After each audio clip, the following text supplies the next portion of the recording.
মনে করলাম মিলন সাহেব আসবে, কিন্তু সে আসেনি। তার জন্য আমরা অপেক্ষা করব। তোমরা টিকটক করবা, পড়াশোনা করবা না, তাহলে তো হবে না।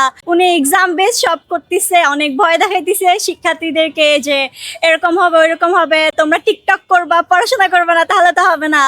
কিন্তু আসলে আজকে দেখে যা বুঝলাম, তেমন কোনো হার্ড ছিল না। যারা পড়ছে ভালোভাবে তারা ভালোভাবে এক্সাম দিতে পারছে।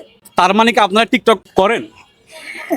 টিকটক আসলে ব্যাপার না, আসলে সবারই হচ্ছে পড়াশোনার পাশাপাশি একটু এক্সট্রা কারিকুলাম অ্যাক্টিভিটির সাথে জড়িত থাকা দরকার। এখন যাদের ইচ্ছা ওরা টিকটক করে, আমি টিকটক করি না।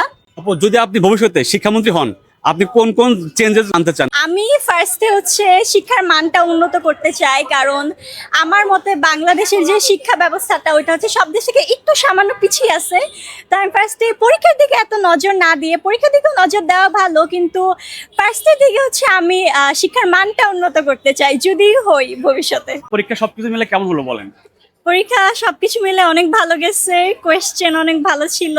এটা যদি আমাদের ফার্স্ট টাইম বোর্ড এক্সাম, তেমন কোনো ধারণা ছিল না, কিন্তু টিচাররা অনেক হেল্প করছে, তাই সবকিছু গুছিয়ে নিতে পারছি এক্সামে।